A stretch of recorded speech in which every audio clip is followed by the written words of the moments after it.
पैसे तो सबको पसंद है, पर क्या हमने कभी टाइम निकाला ये समझने के लिए कि पैसा काम कैसे करता है। So hello everyone, welcome back to our channel stock analysis. और आज के वीडियो में हम फाइनेंशियल लिटरेसी को बिल्कुल सिंपल लैंग्वेज में समझेंगे। तो फाइनेंशियल लिटरेसी क्या होता है? फाइनेंशियल लिटरेसी का मतलब होता है पैसा कैसे काम करता है ये समझना। ये हमें हेल्प करता है सही फाइनेंशियल डिसीजन लेने में, अपने गोल्स अचीव करने में और इमरजेंसी के लिए रेडी रहने में, और एक सिक्योर और सेटिस्फाइड लाइफ जीने में। तो अभी फाइनेंशियल एजुकेशन क्या नहीं है? बहुत लोग ये सोचते हैं कि फाइनेंशियल एजुकेशन का मतलब है न्यूज़ देखना, जीडीपी समझना या इकोनॉमी के कॉम्प्लेक्स टॉपिक्स जानना, पर ऐसा नहीं है। अगर आपको ये सब नहीं भी आता तब भी कोई प्रॉब्लम नहीं है। इम्पॉर्टेंट ये है कि आप अपनी फाइनेंशियल हेल्थ को सिंपल स्टेप से कितना स्ट्रॉन्ग बना सकते हो।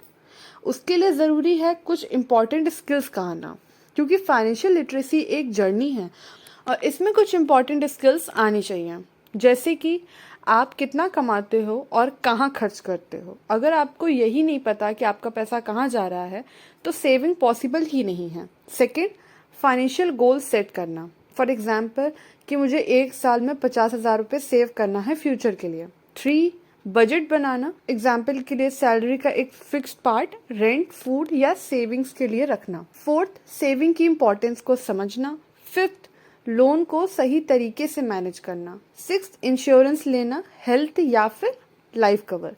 7th, सही जगह इन्वेस्ट करना। एंड 8th, फ्रॉड से बचना, जो कि सबसे इम्पॉर्टेंट है। अब हम इसे एक सिंपल रियल लाइफ एग्जाम्पल से समझेंगे। जब आप सब्जी लेने जाते हो तो हम 2 से 3 दुकानों में जाके प्राइस कंपेयर करते हैं, फिर हम वहीं से लेते हैं जहाँ पे हमें बेस्ट क्वालिटी और सबसे कम रेट में हमको मिल रहा होता है। अगर कोई वेंडर आपको ज़्यादा चार्ज कर लेता है तो आप दूसरी बार उसके पास नहीं जाते, पर वहीं पे अगर आपको कोई लास्ट में फ्री में धनिया मिर्ची दे देता है तो आप उसके पास बार बार जाते हो। ये सब डेली लाइफ के काम हम बहुत स्मार्टली हैंडल करते हैं, पर प्रॉब्लम कहाँ आती है?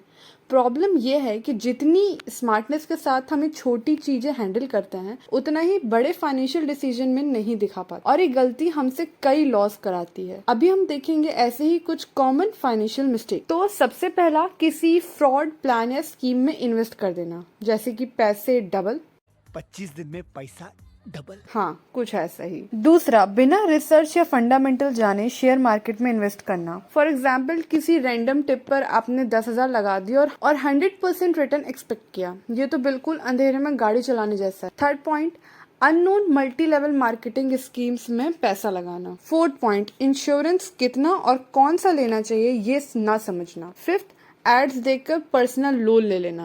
6th, शो ऑफ के लिए लग्जरी चीजें लेना, वो भी वो जिनका कोई भी रियल लाइफ में यूज नहीं है। 7th, क्रेडिट कार्ड से अननेसेसरी शॉपिंग करना। एंड 8th, बिना जरूरत के लोन्स लेना।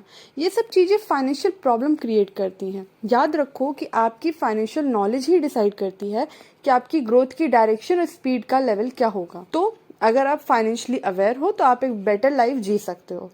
अगर आपको हमारा ये वीडियो इंटरेस्टिंग लगा और हेल्पफुल लगा हो तो please like, share and subscribe to our channel. और तब तक के लिए थैंक्स फॉर वॉचिंग। जय हिंद, जय भारत।